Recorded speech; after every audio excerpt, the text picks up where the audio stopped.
পরিচয়ে প্রধানমন্ত্রীর মেয়ে, সেই ক্ষমতা বলে নিয়মের তোয়াক্কা না করে ভোগ দখল করেন রাজুকের 2টি প্লট।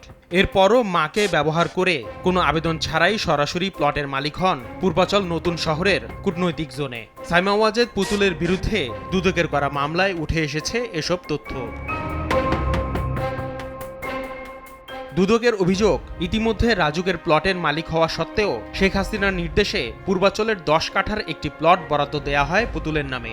বৃহস্পতিবার এই অভিযোগের পরিপ্রেক্ষিতে শেখ হাসিনা ও পুতুল সহ 18 জনের বিরুদ্ধে গ্রেফতারি পরোয়ানা জারি করেন সিনিয়র বিশেষ জজ আদালত, যেখানে রয়েছে গৃহায়ন ও গণপূর্ত মন্ত্রণালয় এবং রাজুকের কর্মকর্তাদের নাম।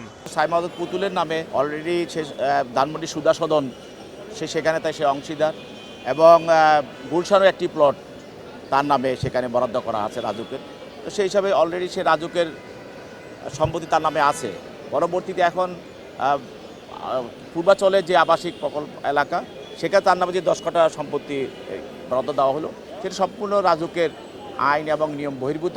দুদকের আইনজীবী জানান, চলতি বছরের জানুয়ারিতে মামলাটি করে দুদক।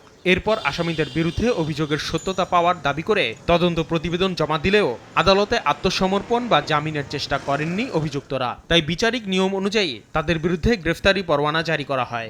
প্রধানমন্ত্রীর পদকে ব্যবহার করে এই রাজুকের যে সমস্ত কর্মকর্তা আছে তাদেরকে প্রভাবিত করে, এবং তারাও তাকে প্রভাবিত হয়ে সেইগুলা তাদেরকে সহায়তা করেছে, তাদেরকে আসামি করে আজকে শুনানি হয়েছে। এবং সেই যেহেতু কোনো আসামি আত্মসমর্পণ করেননি বা জামিন নেননি, সেই জন্য প্রত্যেক আসামির বিরুদ্ধেই ওয়ারেন্ট জারি হয়েছে।